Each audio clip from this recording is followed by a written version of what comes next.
Welcome back, Year 5. You might already have guessed there's been a few issues with the video again this morning, so a few technical issues to iron out. Luckily, we're back up and running. There might be a few differences that you might have spotted, but bear with me on that one. Okay, so we're going to continue with the lesson, and we're going to read the diary entry from the leather-bound book of the person that you are trying to capture with your wanted poster. So remember, you need to think about the people who are involved, the locations of where that person has been, and the activities or events that have taken place there. So you might want to make some notes. You can have a look in the resource area at the diary entry and make notes around that. Okay, so I'm going to read. Just listen. I've had enough of working for my father, John Smith. He's a blacksmith and I am his apprentice. I work all day long in a small forge just outside of Hythe, and occasionally I'm given a groat for all of my efforts. The work is agonising and I have little reward. I need a better life and get away from my family. They choose to serve the king and his church. They choose to live in poverty. Our house is always dark and freezing in winter. I will not spend another winter watching the richer folk drink ale around warm fires in their great houses, whilst I freeze to death in a smoke-filled room. I need to travel and better myself. I've heard that Canterbury is a city of opportunity and wealth. I need to get rich quick. The journey is long and dangerous, but I don't care for our rotten king and his men. The sooner he leaves the throne, the better. Thursday, 6th of September. I've done it. I'm on the road to Hythe. I took 3 groats from my father's purse. I could have beaten him whilst he slept for all the beatings he gives me for no reason. I spared him. Once I have supplies, I'm going to make my way to Frogholt, then to Elam, and finally to Canterbury. I had a few ales in Hythe and got into a drunken fight with a man who tried to steal my money. I had to flee with no food, and they set men on horses after me.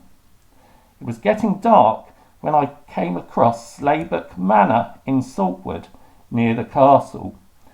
I could see the flicker of a warm fire coming from within. I was freezing. I was able to steal a thick green cloak that covered my brown leather jerkin. I took a sturdy staff. I could attach my dagger to this to keep the boars away. Friday, 7th of September.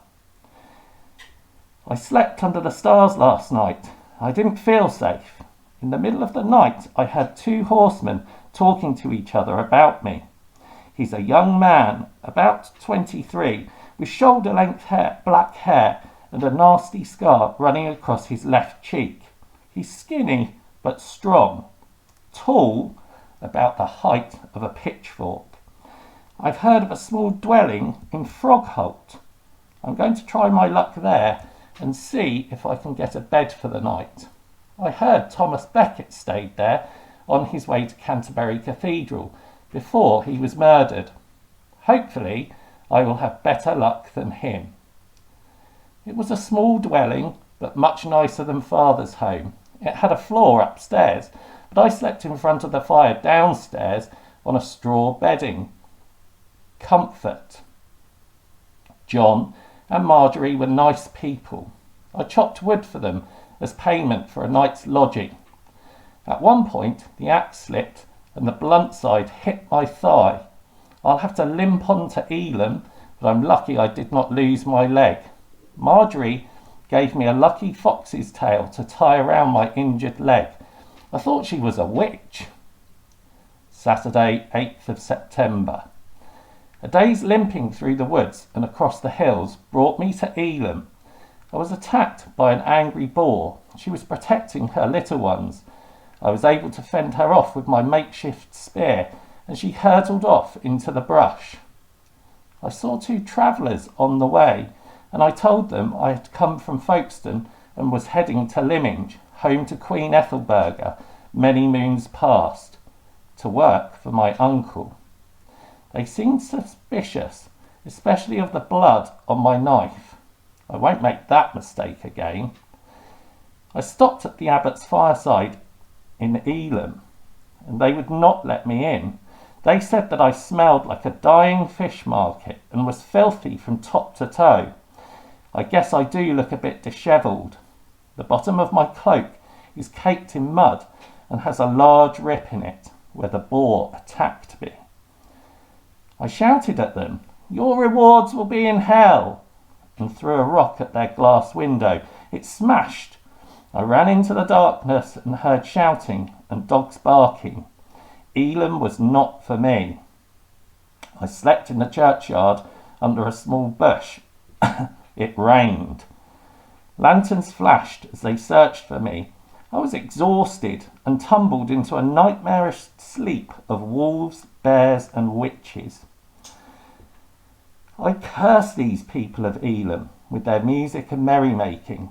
They rob the poor to make good for themselves.